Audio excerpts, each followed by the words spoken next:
ഏത് കോഴ്സും തുടങ്ങുന്നതിന് മുമ്പ് അതിൻ്റെ ചില ഓഫീസ് ജോലികൾ ചെയ്യേണ്ടതുണ്ട്. അതിലൊന്നാണ് ഗ്രേഡ് ബുക്ക് സെറ്റ് ചെയ്യുക എന്നുള്ളത്.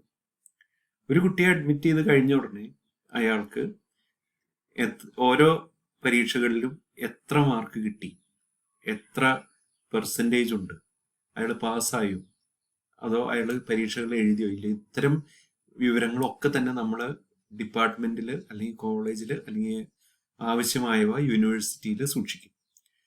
ഇതിനെ നമ്മൾ മൂഡിൽ അതിന് കൊടുത്തിട്ടുള്ള പേര് ഗ്രേഡ് ബുക്ക് സെറ്റിംഗ് അപ്പ് എന്നാണ്. അപ്പൊ ഈ ഗ്രേഡ് ബുക്ക് സെറ്റപ്പ് ചെയ്യാനായിട്ട് നമ്മൾക്ക് എന്ത് ചെയ്യാം, ഇതാണ് ഇനി നമ്മൾ ഇവിടെ നോക്കാൻ പോകുന്നത്.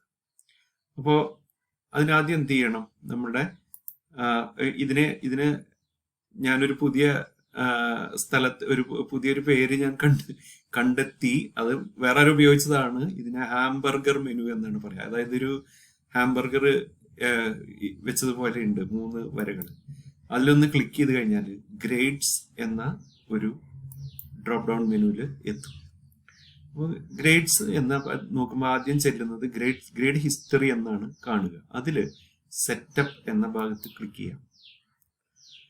സെറ്റപ്പിൽ നോക്കുമ്പോൾ ഗ്രേഡ് ബുക്ക് പറയുമ്പോൾ ഇവിടെ ഒന്നും തന്നെ ഇല്ല. അപ്പോൾ അവിടെ നമ്മൾ എന്ത് ചെയ്യണം, നമ്മൾ ആദ്യം തന്നെ ഗ്രേഡ് കാറ്റഗറി എന്ന് പറഞ്ഞിട്ട് ഒരു കാറ്റഗറി ഉണ്ടാക്കണം. അതായത് അത് നമ്മുടെ സിലബസിൽ പറയുന്ന കാര്യങ്ങളാണ്.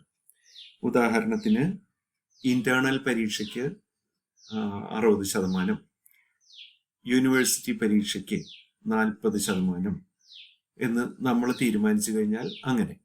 ഇനി ഇന്റേണൽ പരീക്ഷ 100-ലാണ് എടുക്കുന്നതെന്ന് വിചാരിക്കുക. അതിൽ നമ്മൾ ഡിവൈഡ് ചെയ്യാണ്. സെഷണൽ എക്സാം 60%, അതുപോലെ ക്ലിനിക്കൽ അല്ലെങ്കിൽ പ്രാക്ടിക്കൽ 20%, അസൈൻമെന്റ് അല്ലെങ്കിൽ നമ്മളൊരു പ്രോജക്റ്റ് ചെയ്യാൻ പറഞ്ഞു അതിനൊരു 20%. അപ്പൊ അങ്ങനെ 3 ഭാഗമായിട്ട് നമ്മൾ അങ്ങനെ തിരിച്ചു എന്ന് വെക്കുക. അപ്പൊ ഈ 3 ഭാഗങ്ങളെ, അതായത് സെഷണൽ എക്സാമുകൾ, പ്രാക്ടിക്കൽ അല്ലെങ്കിൽ ക്ലിനിക്കൽ ആൻഡ് പ്രോജക്ട്സ്, അങ്ങനെ ഈ 3 വിഭാഗങ്ങളിലാണ് നമ്മൾ മാർക്ക് കൊടുക്കണമെന്ന് തൽക്കാലത്തേക്ക് തീരുമാനിക്കാം. വ്യത്യാസം വന്നേക്കാം. നിങ്ങൾക്ക് കൂട്ടണമെങ്കിൽ കൂട്ടാം, കുറയ്ക്കണമെങ്കിൽ കുറയ്ക്കാം. അപ്പൊ ഇതിനെയാണ് നമ്മൾ കാറ്റഗറി എന്ന് പറയുക. എത്ര ശതമാനം എന്നുള്ളതിനെ വെയ്റ്റ്സ് എന്നും നമുക്ക് പറയാം. അതായത് മൊത്തം നമ്മൾ 100 എടുക്കുകയാണെങ്കിൽ 60% മാർക്ക് ആണ് സെഷണൽ എക്സാമിന് കിട്ടുക. അത് എത്ര സെഷണൽ എക്സാം, നമ്മൾ 1000 മാർക്കിനുള്ള സെഷണൽ എക്സാം എടുത്താലും അതിന് 100-ൽ 60% വെയിറ്റേജ് ആണ് കൊടുക്കുക എന്നുള്ളതാണ് അതിന്റെ ഉദ്ദേശം. അപ്പൊ നമ്മളിവിടെ സെറ്റപ്പ് ചെയ്യാം. ഇവിടെ നമ്മൾ പറയുന്നു സെഷണൽ എക്സാമിനേഷൻ. അപ്പൊ ഇത് നമ്മൾ പേര് മാത്രമേ ഇപ്പൊ തൽക്കാലം ഇവിടെ അങ്ങനെ കൊടുത്തു കഴിഞ്ഞപ്പോൾ ഇനി മാക്സിമം ഗ്രേഡ് നമ്മൾ ഇതില് എത്ര സെറ്റ് ചെയ്യാം എന്നുള്ളതിനെ കുറിച്ച് ഇവിടെ കൊടുക്കുന്ന പെർസെൻറ്റേജിനെ കുറിച്ചാണ്. വെയിറ്റ് അഡ്ജസ്റ്റഡ് ആണോ എന്നുള്ളത് നോക്കുക. വെയിറ്റ് അഡ്ജസ്റ്റഡ് ആണ്. വെയിറ്റ് അഡ്ജസ്റ്റഡ് ആണെന്ന് വെച്ചാൽ നമ്മൾ അതിനൊരു വെയിറ്റേജ് നമ്മൾ കൊടുക്കുക. അപ്പൊ ഷോ മോർ എന്ന് പറഞ്ഞിട്ടൊരു സംഭവമുണ്ട്.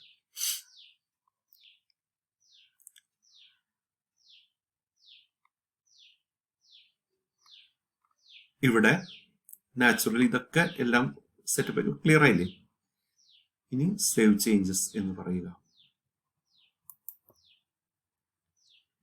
അപ്പൊ ഇത് ഇവിടെ നമ്മളുടെ ഗ്രേഡ് ബുക്കിൽ സെഷണൽ എക്സാമിനേഷൻ എന്ന് പറഞ്ഞിട്ടുള്ള ഒരു പുതിയ കാറ്റഗറി വന്നു, ഇവിടെ വന്നു.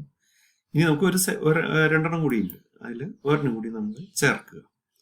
ഈ കാറ്റഗറിയുടെ പേര് നമ്മൾ എന്താണ്, പ്രാക്ടിക്കൽ ക്ലിനിക്കൽ. പ്രാക്ടിക്കൽ എക്സാം അല്ലെങ്കിൽ ക്ലിനിക്കൽ ഏതായാലും കുഴപ്പമില്ല. പ്രാക്ടിക്കൽ ബാർ ക്ലിനിക്കൽ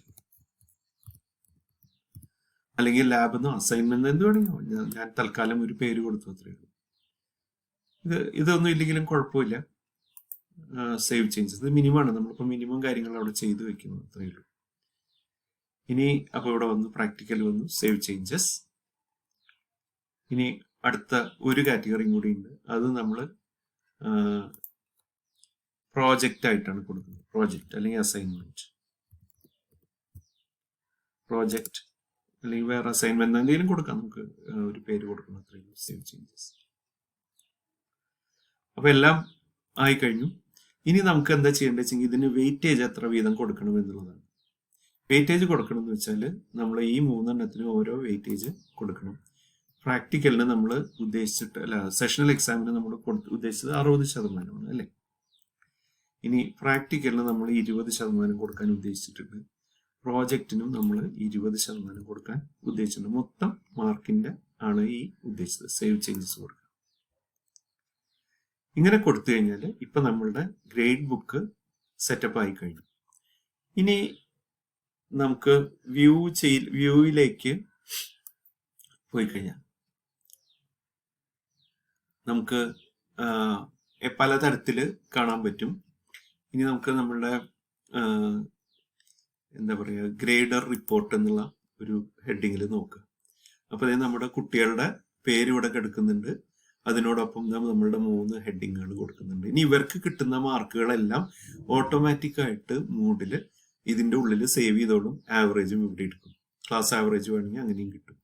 അപ്പോൾ ഇവരുടെ ഓരോന്നിന്റെയും ഇനി ഇതിന്റെ സബ് ടോട്ടൽ വേണമെങ്കിൽ അങ്ങനെ ഉണ്ടാക്കാം. അതായത് ഇപ്പോൾ വെയിറ്റേജ് മാറ്റം കൊടുക്കാം ഇൻഡിവിജ്വൽ ആയിട്ട്. ഉദാഹരണത്തിന് നമ്മളുടെ 3 സെഷണൽ എക്സാം ആണ് എടുക്കുന്നത്. അതിൽ ആദ്യത്തേത് നമ്മൾ 20 എടുക്കുന്നു, രണ്ടാമത്തേത് 40 എടുക്കുന്നു, മൂന്നാമത്തതും നമ്മൾ 40 എടുക്കുന്നു, അല്ലെങ്കിൽ 60 അവസാനത്തത് 50 മറ്റത് 25 ആണെങ്കിൽ അങ്ങനെയും വെയിറ്റേജ് ഇൻഡിവിജ്വൽ സെഷണൽ എക്സാമിനേഷൻസിന് നമുക്ക് അങ്ങനെയായിട്ടും സെറ്റപ്പ് ആക്കാം. അപ്പൊ ഇത്രയും ചെയ്തു കഴിഞ്ഞാൽ നമ്മളുടെ ഗ്രേഡ് ബുക്ക് സെറ്റ് ചെയ്യുക എന്നുള്ള ആ ജോലി കഴിഞ്ഞു.